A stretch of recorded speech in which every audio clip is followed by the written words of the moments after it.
Hello Virgo, thank you for joining me for your monthly forecast for February. This is for the Sun or the Ascendant. You have an innate appreciation of the finer details of situations. If you really need to concentrate on something and grapple with what's essential within it, this month gives you a fine opportunity to do this. Especially with the new moon on the 4th, this could lead to an opportunity to reorder your existence in some kind of way, get fitter, or perhaps even apply for a new job. But anything which allows you to use that spirit of analysis that you so strongly possess can certainly be a great help to you. But there is a shimmering right angle between Neptune and Jupiter in the first week. When these two get together, it can create a sense of unreality. However much you try to pin someone with the details that are important to you, particularly around a relationship, perhaps even a family tie, they may seem to be a little bit sort of spinning off in a different dimension to you. It may be hard to get them to be as grounded as you would like. This can create frustration. Mars and Pluto are also clashing in the first week of this month.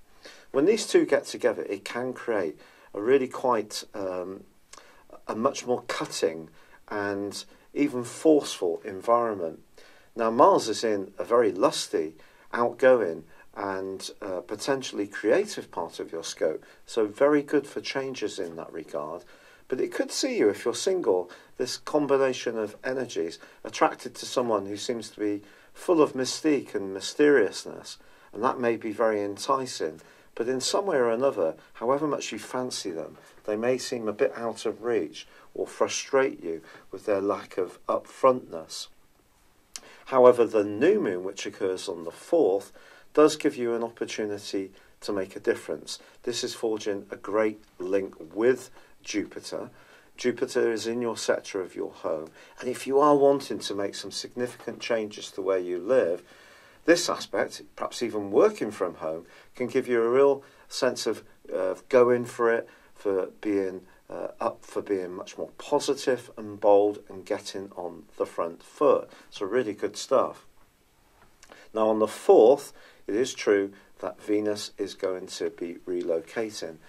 Now Venus moves out of a more sheltered zone into a much more gregarious one. This can help you to feel much more alluring and attractive in the next 28 days. This could see you giving your image some kind of update. And if you do get an invite to go out, perhaps from an unexpected source, do go forwards with an open mind. Now Mercury is going to be moving on the 10th into your sector of relating. Mercury, of course, is your ruler. And if someone has seemed a bit sharp or brittle or difficult to get along with, this can actually be a very helpful influence, perhaps except between the 17th and the 20th, when Mercury combines with Neptune and can create that sense of unreality again. But generally, this can help you to listen to other people's viewpoints and take it a bit less personally if they're not quite on the same page as you. However, Mars moves into a fabulous location for you on the 14th. Moving into the sign of Taurus, it's going to be here for 6 weeks, and this can really get the action side of your nature going. So if there are things that you want to achieve, you're going to overcome any obstacles with a great deal more ease. This can be brilliant for travel and being a bit more rugged in terms of the physical activities that you embrace. If you're a more cerebral type of Virgo, this can be a great time to think about higher education, studies, or new information. Now, from the 14th to the 18th, the Sun is forging a great link with Uranus, the planet of surprises.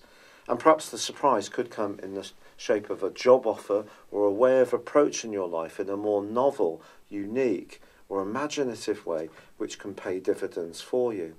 The Sun moves on the 19th into your sector of relating, however, and I think this is a really good transition for you. And in fact, in the final week of this month, the Sun forges a brilliant link with Mars.